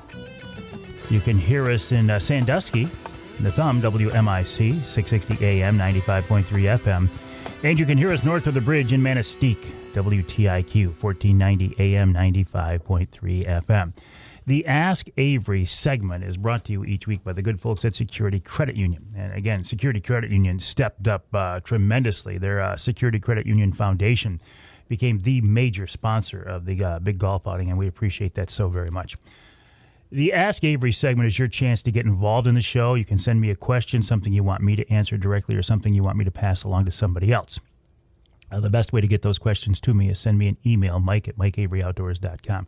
Please, no social media messages. I just probably will not see them. I mean, if I see them, I will respond, but I can't guarantee I see them. If you send me an email, I will see it, mike@mikeaveryoutdoors.com. A two for this week, if I have time. And the first one is from Nick Davis. He sent me an email to mike@mikeaveryoutdoors.com. We talked about a number of things, but the crux of it is for this conversation. He said, hey, I'm going deer hunting for the first time ever this year, and I can't wait. Do you have any tips for an adult hunter for the first time? How exciting is this? That Nick Davis is an adult who is going to be going deer hunting this fall for the first time. Now, he's looking for my advice. Just keep in mind, Nick, that first of all, Nick, I'm very excited for you, but keep in mind, I do not pretend to be an expert deer hunter. I am a casual deer hunter. I don't have the passion for it that I used to. And part of the reason I don't have that passion is because I allowed myself to be drawn into the politics of modern-day deer hunting. So here is my advice to you, Nick Davis. Don't worry about it. Don't worry about what anybody else says. Don't worry about what the deer hunting experts say. Don't worry about what the online social media influencers say. Go out there and hunt your hunt. Enjoy it for what it is. Enjoy it for your experience. If a legal animal walks in front of you and you get excited and it gets your heart racing, and you decide you want to take that animal, take that animal. And then rejoice in it, and then celebrate in it, and then enjoy the venison. Enjoy the experience, embrace the experience, and hunt your hunt. Don't let anybody tell you the animal's not big enough. Or, conversely, don't let anybody tell you the animal was too big. If you take this animal legally, and Nick, I know you will strive to take this animal legally, and you will strive to take an animal, make it your experience, hunt your hunt, and heck with what the other people say. And to the naysayers out there, please don't ever, in Nick's case or somebody else, don't ever decide to become an online bully or an online expert and say, well, that's not quite the class of animal you should have held out for. Baloney. It's not your concern. It's not my concern what Nick shoots. It's not your concern what Nick shoots. If Nick goes out there as an adult on his first deer hunt and is lucky enough to take an animal, celebrate it, embrace it, and we, as fellow deer hunters, should congratulate him and celebrate with him. Okay, I told you it was a twofer. The second question. I was on with Charlie Rood of WSGW last week. And immediately after I got off the air, Vernon Pratt sent me an email, again, to Mike at MikeAveryOutdoors.com. One of the questions Charlie asked me was about the proposed legislation from a downstate politician. I'm trying to think of how best to describe this downstate politician, who proposed legislation that would ban bear baiting on federal lands in Michigan. Fortunately, it looks like that legislation is not going to go anywhere. It's unfortunate that it was even brought up, though, right? But Vernon says, look at Mike, I like you, I'm an avid bear hunter. And he said, I remember back in the old days, you could just buy a Michigan bear tag over the counter. You could buy it as part of your sportsman's license. Remember the old sportsman's license? It came with a bear tag. He said, Vernon says, I don't like this new lottery system for bear hunting. He said, would you check with your friends at NRC? I don't really have a lot of friends on the NRC, DNR and MUCC about whether we can ever expect this bear lottery system to change in the future. I don't even need to check with them, Vernon. I can tell you right now, don't look for it to change. This is the system, and the system being a lottery system, you have to apply for a bear tag in Michigan. And if you apply for one of the more popular bear hunting areas in Michigan, it might take you 10 years, it might take you 12 years, it might take you 15 years to get a bear tag. It stinks, but that is the system that is in place. Do not ever look for an over-the-counter bear tag in Michigan to come back in the foreseeable future. I don't see any scenario where that happens. But, as I told Vernon, there are ways, I don't want to say to game the system or get around it or trick the system, but one trick I'm using now is I apply for the third season in the UP, and if you're lucky, you can get a tag every second or third year. Now, your success rate during that third season is not as good, but at least you're out there. At least you're out there. So thank you, Nick, for your question. Good luck to you. Thank you, Vernon, for your question. And a big thank you to the folks at Security Credit Union for making each week's Ask Avery segment possible, and again for stepping up and becoming a major sponsor of the Mike Avery Outdoors Charity Golf Outing. All right, we'll take a break for the top of the hour. When we come back in hour number 3, Rich Chrzan of Killer Food Plots. It's getting to be that time, and Rich is the man.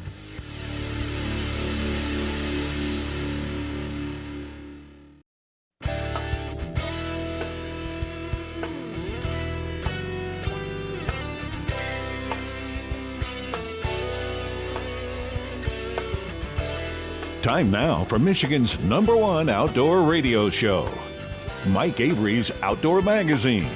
Mike Avery has covered the outdoors in Michigan for more than 4 decades, and that tradition continues today. Outdoor Magazine is brought to you by Jay's Sporting Goods, the Yater Insurance Group, Angler Quest Pontoons, the Forward Corporation, Security Credit Union, Offshore Tackle, Hammond Drives and Equipment, Garber Chevrolet, the West Branch Visitors Bureau, Rapid River Knife Works, and by Michigan Brand Meats. Now, here's Mike Avery. Indeed, this is Mike Avery. Thank you, Ken Hunter, for that introduction, and welcome to hour number 3 of this week's Outdoor Magazine radio show right here in the Outdoor Magazine Radio Network on more than 30 radio stations across this great state of Michigan.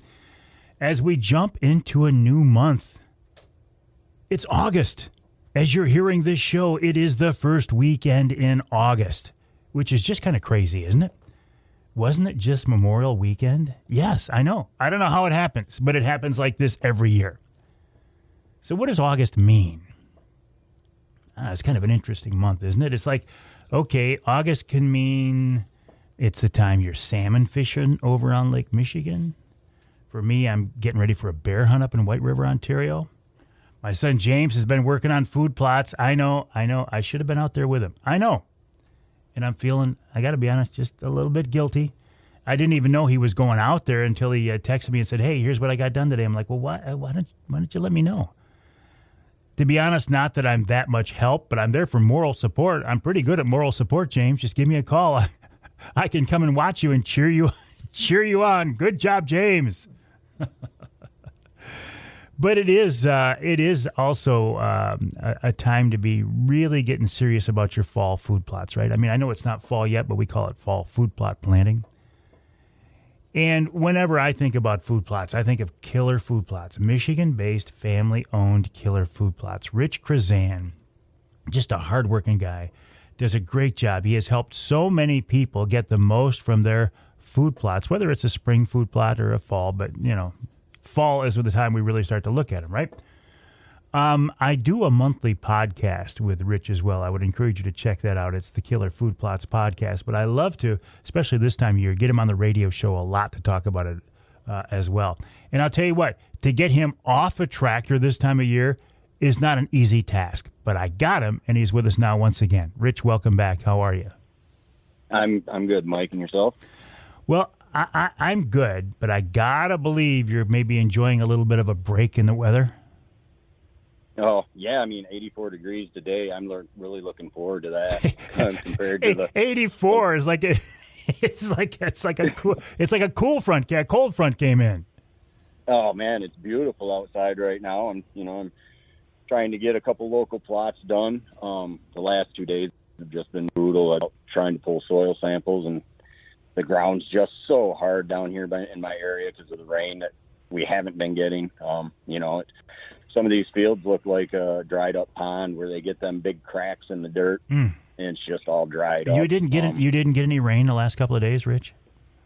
Well, we did at home here, but unfortunately the rains we've been getting have been such a heavy downpour, and our ground is so dry that the water's just running across the ground and going to the contributaries faster than it's soaking it up. So we really need that all-day soaker, right? That rain that lasts for a good 12 hours, and it's not overwhelming, but just so it's hitting the ground and the ground's actually accepting it instead of it, running across. That's what we need, and we're supposed to get that tonight, I hope. I'm trying to get a couple acres planted today. Just rounded up all the fertilizer and dropped off the equipment and getting ready to go enjoy that 84 degrees and cloudy. Everything you do is so weather dependent, isn't it, Rich? I mean, you can have the best plans, you can have the best seed, you can have the pH, the fertilizer, all just perfect. But if Mother Nature doesn't cooperate with you, there's only so much you can do. Yeah, and I've had a couple of jobs I've struggled with this year. We've got our Retain product, which is our moisture absorbing, nutrient absorbing pellet, and I've been applying that a lot this year, but it doesn't produce rain. It just captures the rain. So it's kind of a bummer when you don't get that rain, or like I say, you get that heavy rain and it runs across the top of the ground and doesn't soak into the ground to give that material a chance to absorb it. There's been a couple of areas I've done this year that we've gotten less than 2 inches of rain since the 1st of June. It's just, you can't compete with that. Mother Nature at that point has got you handcuffed, and all you can do is beg her to be nice. So, well, okay. With that in mind, all we can do is beg, pray, cajole, whatever. Try to get Mother Nature to give us the right conditions. So let's assume that is going to happen, right? We're going to get rain. Things are going to green up on your food plots. Let's go back to some basics, okay? How big does a food plot have to be, and can you actually make one too big, Rich? No, I mean, it really depends. You can make one too big if you've got, say, a 6 acres worth of plantable and you've only got a 10-acre section, so you've got 4 acres of woods. Maybe you don't want that whole area to be food. So that's when you start thinking about, breaking that 6 acres down into, 3 acres of food and maybe some bedding areas along the edges of the woods, or, even right in the middle of the field, depending on the layout of it. Too small? No, you can never be too small. I mean, anything out there, they may overbrowse it and they may wipe it right out early, but you're still bringing them in. It's still going to be learned living. You do that every year and you're going to get the same deer coming back every year. And then hopefully you get them stragglers that come in and find it and live there. But, it's really all about, making work what you have. I just did a property consult with a customer, and he had a gentleman come out and do some things for him. And, my first thing is I ask the customers, how do you want to use your property? Not everybody uses their property the same. Not everybody is 100% into this is only going to be a hunting property. Maybe they want to ride ATVs on it. They want to walk their dog on it. So you really got to learn how they want to use the property. And then you adjust the food plots and where they go and everything according to that. Last thing I want to do is tie somebody's hands and say, well, this is your property. We're going to set it up this way and you can't use it any other way. That's really counterproductive for a lot of people out there. I'm glad you brought this up, because in all of our conversations, we've never talked about this aspect of things. And you just actually hit on something that we deal with on our lease property. It's not ours. We don't own it. We lease it from a friend of ours. So obviously, ultimately, his family gets the ultimate say what happens, right? And he and his wife love to walk their dog every day around the property. And at first I'm like, well, this is going to really screw us up. But again, it's his property. He can do what he wants. But you know what we found out, Rich? The deer get used to that. And if you watch your cameras, when they walk by with a dog, you won't see deer. But honestly, 20 minutes later, you might see deer out in the food plot. It's surprising how adaptable whitetails are. And that's a great point. Just a short story. I was hunting some state land, Sessions State Game Area over in Ionia years back, and I was setting right over a hiking trail. I mean, Sessions, they ride horses and everything out there. People hike it. It was like 8 o'clock in the morning, and I had a gentleman come hiking through, and I mean, he was literally 12 yards from me, and he hiked right through. And I'm sitting there thinking, this is a wash. As you stated, 20 minutes later, I shot my biggest state land buck. I mean, that deer literally followed that guy right down the trail. I hit a grunt, and he came up the hill right to me. So, yes, they do get used to it. They get used to the ATVs. They get used to the dogs and the walkers. So maybe you want to just set up not so close to that trail. But, just you got to be able to use your property the way you want to use it. In your scenario. Yeah, so to your point, though, listen, it doesn't have to be a pristine piece of property set aside only to hunt. If you want to do other things with it, okay, it's your land. You just make the most of it. Yeah, exactly. I mean, we all wish we had that 200-acre parcel where we could just do food plots, and that's the only time you're in there to do the food plots and, hunt. But that's not everybody's ideal situation. So, just adapt your hunting situation according to your personal use of the property. As I said, the customer I was just dealing with this week, they're pretty adamant about how they want to use the property. And, they had a gentleman come in and he actually walked off the job because he didn't like what they wanted to do with their property. I'm not going to do Hold on. That's kind of crazy. What you just said is kind of crazy. The guy didn't like what the property owner wanted to do with his own property. Yeah. I mean, it's a crazy world out there, Mike. And that's something I never want to do, and if I ever get to that point, I want the customer to look right at me and straighten me out because I'm there for them. I'm their employee at this time. If I don't agree with something they're saying or something they want to do, I don't have to agree with it. I can give them my input, and then they do what they want with it at that point. I mean, it's theirs. So I try to be super adaptable to that. And just make it their piece of property, I mean, maybe they want to just have something to go sit over and not even hunt. They just want to look over a clover field while they're sitting at deer camp when everyone else is hunting. And I've had that situation too. So we put food plots, clover plots right next to the cabin. A lot of guys get older too. And I've actually had guys that'd be like, I'd like to shoot one right out the cabin window. I'm like, well, it's your cabin. So, I mean, if that's what you want to do, and it is legal. So. I had to do some research on this, but I always thought, well, you can't shoot out the window. You can. If it's your place and you give yourself permission, you can. Hang tight, Rich. We got to take a break here in the Outdoor Magazine Show. We're talking with Rich Chrzan of Killer Food Plots, the website killerfoodplots.com. That's killerfoodplots.com. Rich is your guy if you want help in putting in food plots, or if you want help in managing, or if you just want to buy seed from Rich and put in your own. And that's what I recommend. Use his products. It's a lot easier all the way around.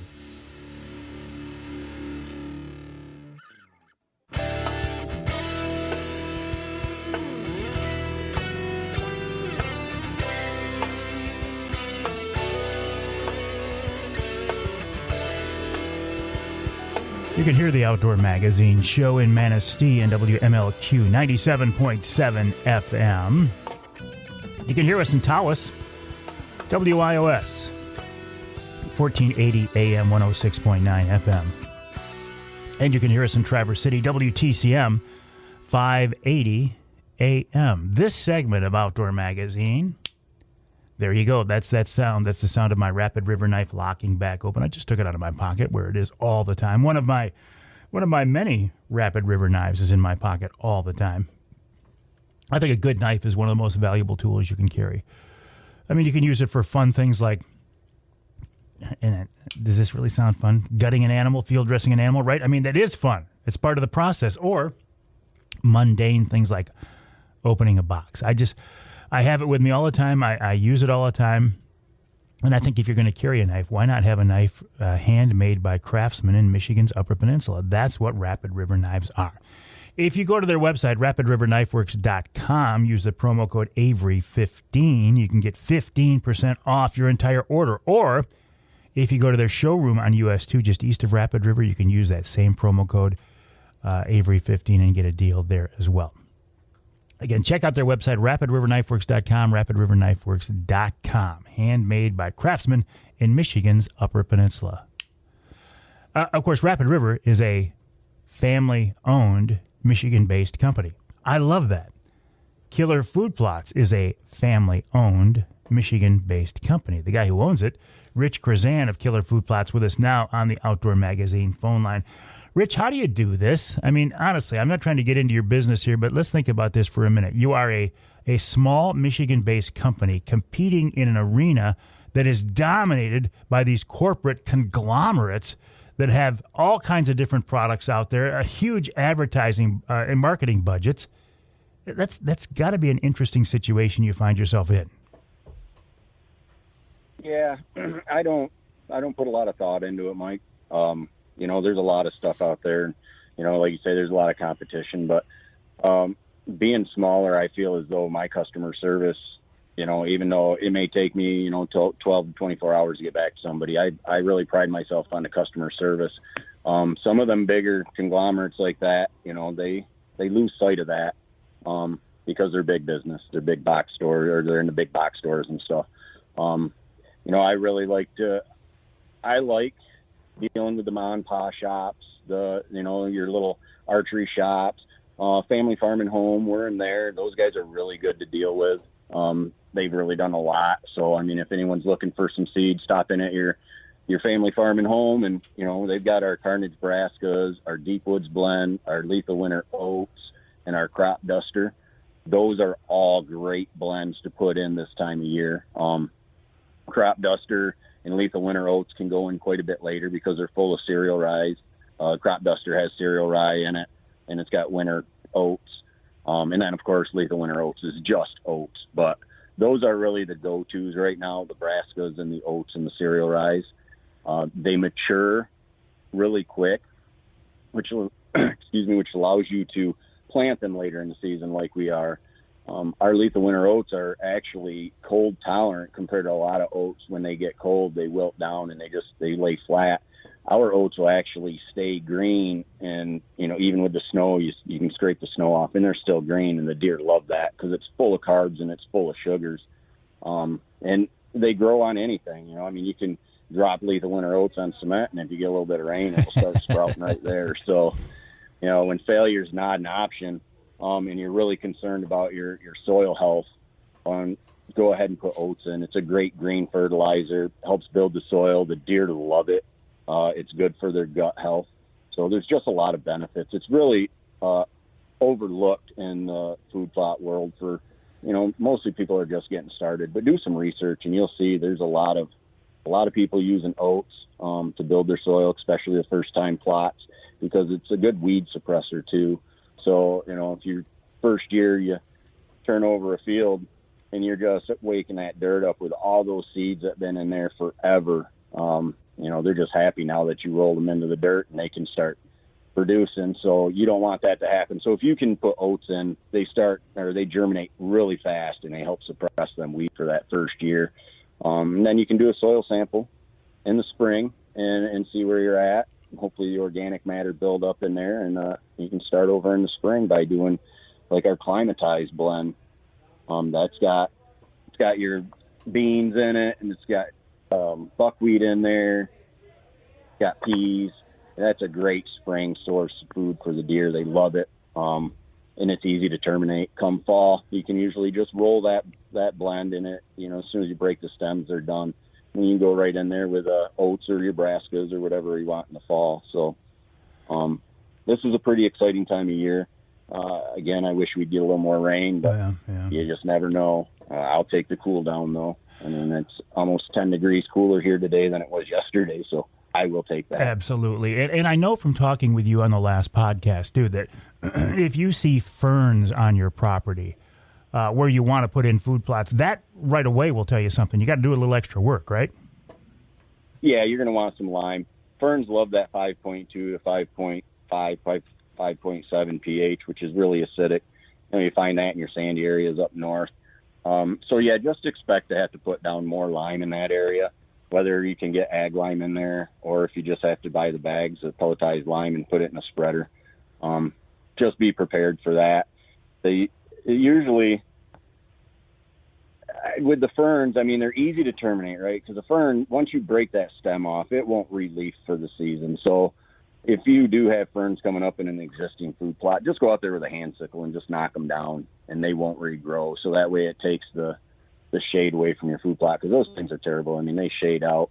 The first frost, they usually brown right out. So that's how you can tell when you get that heavy frost up north, is the ferns will be one of the first things that actually start collapsing and browning out.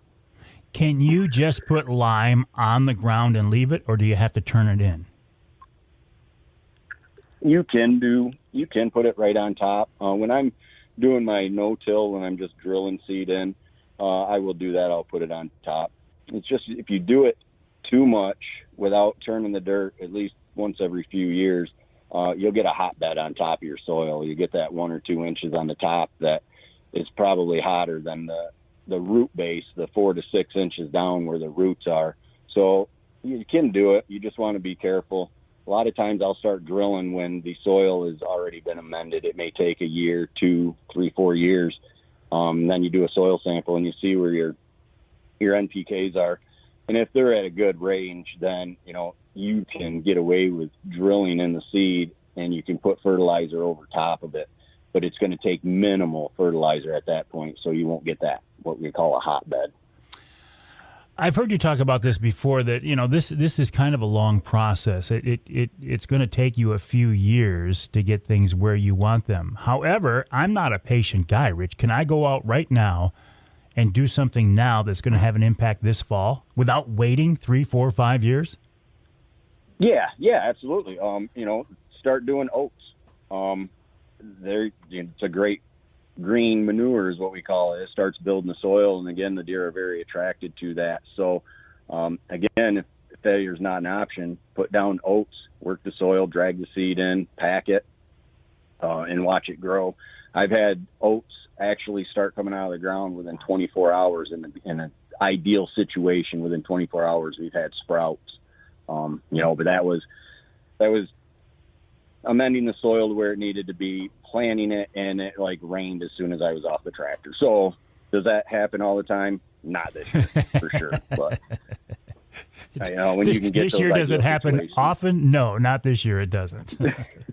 No, and that's what I'm trying to capture today. Is I'm trying to get them 2 acres done and get the seed in the ground. So if it does start raining at 7, 8 o'clock tonight, and it's not supposed to be a downpour, it's supposed to be a good soaker. If that's the case, then we should get some real good germination in the next 2-3 days.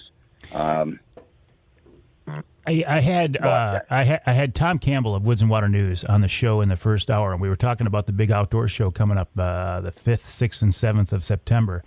And he said, and I know you've been at that show the last few years, but you're actually doing a seminar or two this year, aren't you?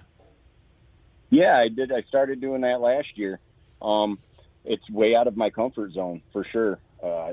Standing up there, and never been a big deal or been a real big advocate of that. But, I'm getting a lot better at it, and I'm getting way more comfortable. And, it's enjoyable to watch people in the crowd how interested they are in what I have to say, and then they come up afterwards and to the booth and ask questions and truly want to learn. That's pretty exciting for me. I really do like that show. It's late in the season for me because about the only thing you can plant at that point is oats. But I get so many people from that show calling me in the spring and ordering stuff. And, it's nice seeing the same vendors year after year. It kind of becomes almost like a family community after a while when you start doing these shows. You go out to dinner with some of the other vendors, and, my daughters come down and help, and my wife's there, and it's just a good time for all. And that's when I know my season's winding down. That show is usually where I start taking a breath, then start getting ready for bow season, which way behind the game at that point, right? In September. Yes, but you've got other things to do. So what determines success for you, Rich? Is it a beautiful, lush green food plot? Or is it a food plot that gets mowed down to the ground by deer? Or is it somebody standing kneeling in the food plot, sitting over a big buck? I mean, what lets you know that you've done your job? All of those things are successes for me. I like the fact that I like the end result, but I also like the part of getting people out in the woods, kids, families, food plotting can be a family thing. I heard you talking about your sons out there doing food plots and you didn't even know it. I'm the opposite of that, right? My dad wants to help. Heck yeah, come out here and help me, especially. Well, if he would have asked, but he didn't even let me know, Rich. Yeah, it's been hot, and he probably figures you got a lot of stuff. Yeah, he's protecting the old man. I get it, and I appreciate that. You know what else, Rich? Yeah, I appreciate you and the fact that you are so invested in doing a good job for your customers. I think that's an honorable thing in today's world, and I would recommend people get in touch with you. They go to the website, killerfoodplots.com. That's killerfoodplots.com.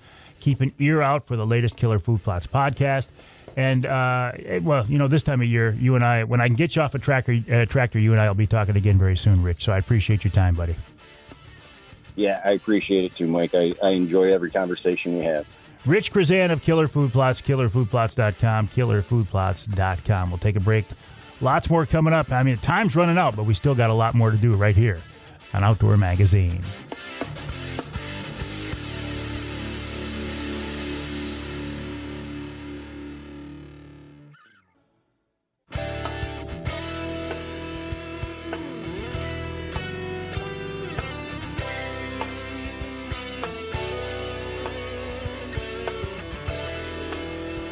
You can hear the Outdoor Magazine show in Muskegon on WKBZ. That's 1090 AM. And you can hear us on the other side of the state in Saginaw, WSGW 790 AM, 100.5 FM. I'm in the studios of WSGW right now. By now you know this little corner of the building. I'm calling it the Outdoor Magazine studio, and I have a logo behind me to prove it. Now, the other rest of the week, it's not. It's really something else. But right now, it's the Outdoor Magazine studio. I'm here with Charlie Rood. Charlie had me on his show this morning here on WSTW. Charlie, I appreciate that. Appreciate you being here and doing this week's show. And because it is a little bit cooler, I want you to look out there. I don't know how I am going to get out of here today because with the break in the weather and with it being a little bit cooler, I mean, I can see 8, 9, 10, maybe 11 vehicles out there, including a station wagon. Now, where they got a station wagon, I don't know. But the tailgate of the station wagon is up.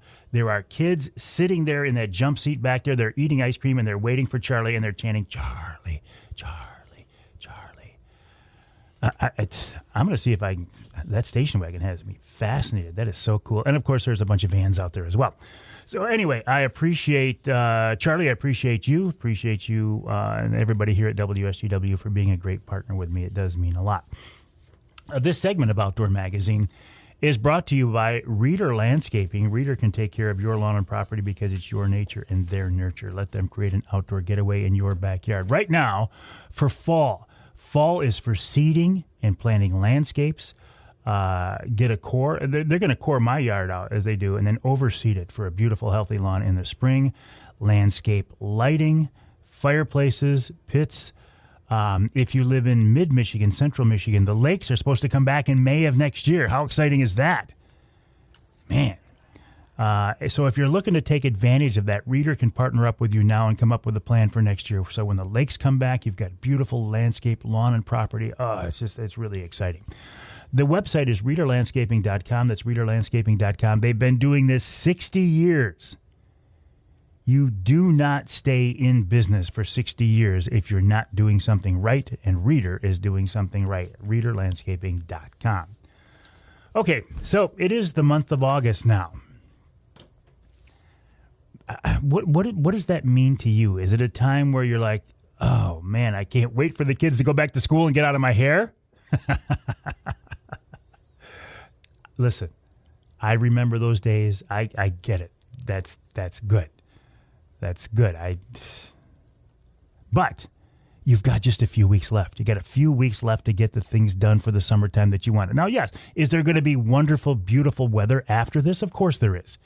There will be those beautiful, mild, bluebird skies with light humidity all during the month of September. Absolutely beautiful. But your schedule will have changed. The kids will be back in school. The grandkids will be in school. Everything starts to fire up. Everything starts to wind up, and you just don't have the time that you have right now. So please take advantage of these last few weeks and make the memories. Make those memories for your family, for your friends. When you look back on, at least in my world, right, from my frame of reference, when I look back on the things that mean the most and that I remember the most, they almost all of them revolve around the outdoors. It's hunting or fishing trips or camping trips or getting together. That's what you remember. That's what you want people to remember when you're gone. Make those memories now. You know, and whether it's a salmon fishing trip over on Lake Michigan, or like I'm going to do here pretty soon, a bear hunting trip at White River, Ontario.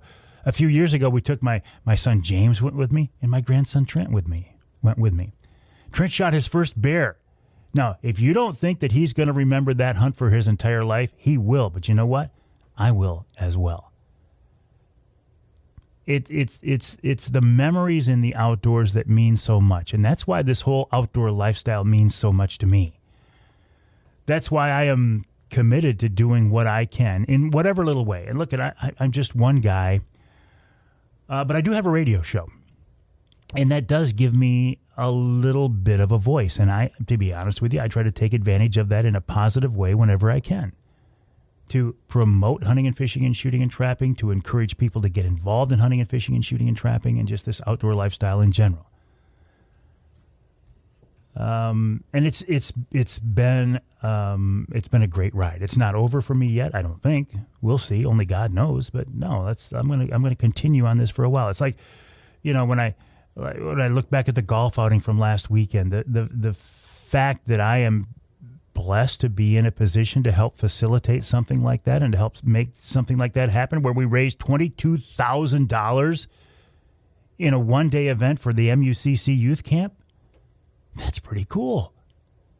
And we more than doubled our profits from last year, and that all goes into getting kids involved in the outdoors. And thank you to everyone who helped make that happen. MUCC and Steve Windom behind the scenes making everything happen, to all my friends who came together to help sponsor the event and joined us to golf in the event. I am truly a blessed man, and I know that. I recognize that every day. Thank you. I thank God.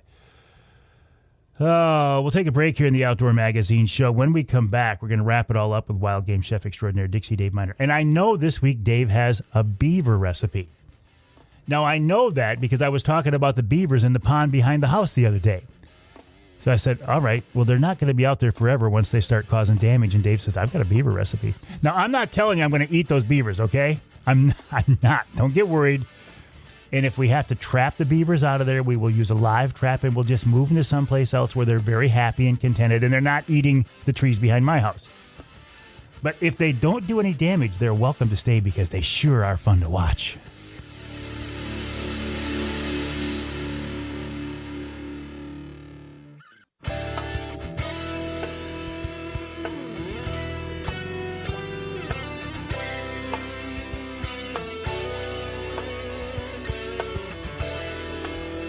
Welcome back to Outdoor Magazine. My name is Mike Avery. Sure appreciate you being along with us. You know what else I appreciate? The fact that Wild Game Chef Dixie Dave Minar has been such a good friend over the years and been so loyal to this show. I mean, we've did so many TV shows together. We've done so many radio shows together. Dave is here almost every week. I mean, the guy is so dedicated that there was one time he was in the parking lot of ER and he did a show with me there. So he's really a really good friend and a really good guy, and he's a master when it comes to fish and wild game. Now, last week I was talking on the show about how unexpectedly a pair of beavers moved into the pond behind the house. I did not expect to see this. It wasn't a location where I thought we'd see them, but we do. We've got them. And it's really cool to watch them back there. Really cool, as long as they don't do what beavers do and start causing problems and damming things up and cutting down trees. And if that happens, well, then it's going to be time to call in a live trapper. I'm not going to eat those beavers. I'm not going to eat those beavers behind the house. But beaver is not bad, and one of the more popular recipes Dave has ever done is a beaver soup, and he's with us now to talk more about that. David, welcome back. I hear you had an interesting week, buddy. I'm sorry to hear that, but I'm glad you're doing a little better now. Okay, thanks. What about what about that? Go ahead. The beaver? What is it? Beaver barley soup? Is that what it is? Yep. I think of that as more of a cold weather recipe, but I'm the guy who brought it up, so let's hear it. It's a troublesome beaver soup. Troublesome beaver. There you go. That's what we need to call him this week. Perfect. Are they cutting down your trees already or no? Not yet. I'm keeping an eye on. They're fun to watch. They're really a lot of fun to watch. And if they just mind their own business and just, we will live happily ever after out there. That's good. So, well, you need about 3 pounds of meat at least. This is for a large batch of soup. So then you want to trim all the visible fat off, make sure, and then the silver too. And you just want the meat. So you need 2 large onions diced up fine, about 3 or 4 stalks of celery diced up fine, a pound of packaged barley. Don't get the instant barley, get the regular barley. You got to cook. Beef base to taste, a teaspoon of basil and oregano, a couple of, you get either 2 or 1 pound, 2 pound or 2 1-pounder pounds of mixed frozen vegetables, 3 or 4 cloves of garlic or more, depending on how much your family loves garlic, 3 carrots diced fine, 3 potatoes diced fine, nice big potatoes, and store them in water, olive oil to saute, and a lot of black pepper. So the method you're going to do this, beaver is a very unusual animal, and they hold their breath for a long time, and so animals that are aquatic like that, they have a lot of red blood cells, and you want to get rid of that. So what you're going to do is cut the beaver in 8 to 10 pieces, put it in a large pot, big enough to hold everything, and then starting with cold water, skim the foam off and rinse the meat after you do it under cold running water. Repeat it 2 or 3 more times. Rinse, or boil, rinse, and cool. And then you're going to cut the meat from the bones and dice it up in soup-sized pieces in a large, heavy-bottom pot, even if you use the one that you cook the beaver in. In a small amount of oil, saute the garlic, onions, celery, and carrots for 2 or 3 minutes, and then add all the other ingredients except for the barley and the potatoes. Add cool water, bring to a boil, and if there's any more skim, you want to skim that up, take and skim that off any of the foam. While it's boiling, add the barley and the base, and then when the base is melted down, you want to taste it for flavor. And if you need any more base, then add a little bit more. That beef base really brings out the flavor of this soup. So you're going to simmer it for about an hour and a half, or maybe even a little bit more, and then add the potatoes about 45 minutes before it's done. If it's too thick, add water. Stir it and make sure you check your seasonings at this point before you serve it. If you need to add a little more garlic or a little more spices, by all means, simmer until tender. The beaver, that is. And it's a great way to use beaver, Mike, I'm telling you. Well, you get a chance. Yeah, what I'm going to do, Dave, is I'm going to play this show. I'm going to put some speakers up in the pond behind the house, and I'm going to play this part of the show for those beavers just so they know that there are people watching them and there are alternatives if they don't behave themselves. And you're right, and you're living on borrowed time. And they're living on borrowed time. You can call Trapper Steve. He was my beaver guy that I used to get beaver for the restaurant from. He's up, I think, by Newaygo. And he always brought me beaver because we always sold beaver barley soup. I remember that. Yeah, I got a couple of guys lined up. I said, "Look, I've got permission from the guy who owns the pond because I don't own it, and we'll do a live trap. So we'll just move them to some place where they can be happy and get them out of our hair." David, stand by. I want to talk to you off the air for just a second here. Wild Game Chef Extraordinaire Dixie Dave Minar, a big part of the Outdoor Magazine show, as are you. If you weren't listening, there'd be no reason to do this. And then what would I do? What would I do? I don't know. My name is Mike Avery. This show is called Outdoor Magazine. My website, MikeAveryOutdoors.com, MikeAveryOutdoors.com. My email address, Mike@MikeAveryOutdoors.com. I want to hear from you. What's on your mind? What are you thinking? What do you like? What do you not like?